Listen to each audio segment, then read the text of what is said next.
Isang magandang araw naman po sa inyo lahat mga agaw. Welcome naman po dito sa channel ko po. Ngayon agaw ay pang 5 araw na po nito agaw. Ditong mga manok ko na tinamaan ng kuraysa. At sa 4 na araw agaw na ginagamot ko sila ay luckily ay nawala na po yung sipon at yung kuraysa. At ngayon agaw ay ibabalik ko na ito doon sa pre-rinse. At ito po ay hindi na po makakahawa sa mga kasamahan nila. Yan. Masigla na po sila agaw. Maganda na pong tingnan kasi wala na pong maga yung kanilang mga mata at saka wala na rin pong luha. Yung gamot na ginamit ko agaw ay talaga pong mabisa at epektibo. At ngayon po ay masigla na po yung mga manok ko, yung 4. So agaw, isa-isa na natin ibabalik ko agaw.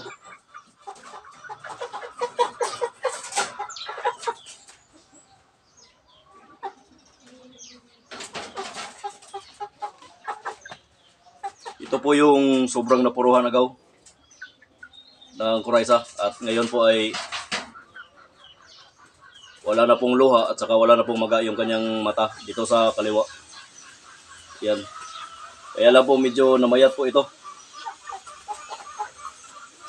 Namayat dahil sa sobrang sakit ng kanilang ulo. Doon po sa pre-rinse ay makaka-recover na po ito. Dahil makakain na po ito ng normal. Yan.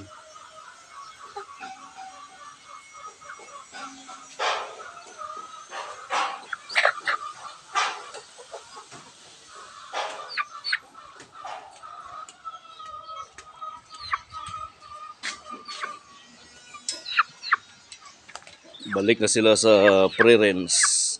Yan. Kunin ko po yung 3.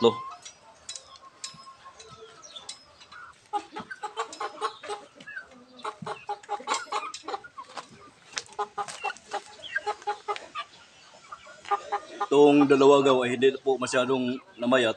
Di katulad nung isa na sobrang napuruhan ay talagang payat po yung katawan. Ito naman po ay okay lang po yung katawan nila.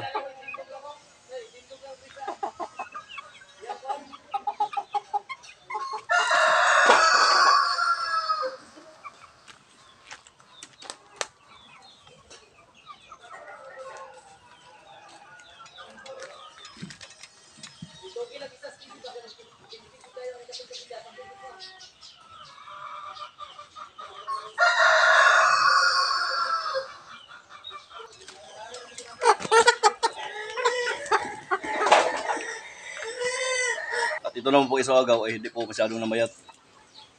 Okay lang yung katawan. Kasi malakas po itong kumain. Kahit na nagkakurayso.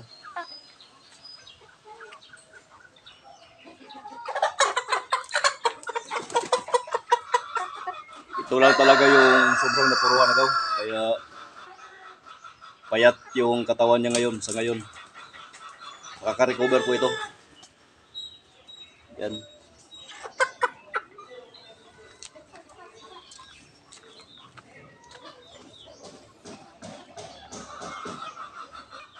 Manunumbalik din yung kagandahan ng kanilang katawan agaw. Malulusog. Dahil dito po ay makakakain po sila ng normal. Di katulad doon sa kulungan na pinaglalagyan ko sa kanila. Sobrang maliit. At saka limitado lang po yung galaw nila doon. Kaya ngayon naman agaw ay maganda na yung tingnan. Kasi nakaka-recover na po silang 4. At yung ibang kasama nila agaw at yung ibang mga manok ko dito ay hindi naman po nagkakaroon ng kuraysa. Yan.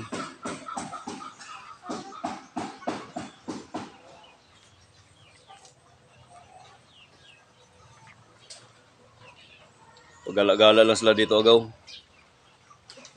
Ay yan agaw. Ito lang muna yung update sa mga alaga natin dito mga manok. Sana naman po ay hindi na po mahawaan ng kuraysa o kahit na anumang sakit para hindi po tayo mapagastos at magka-problema.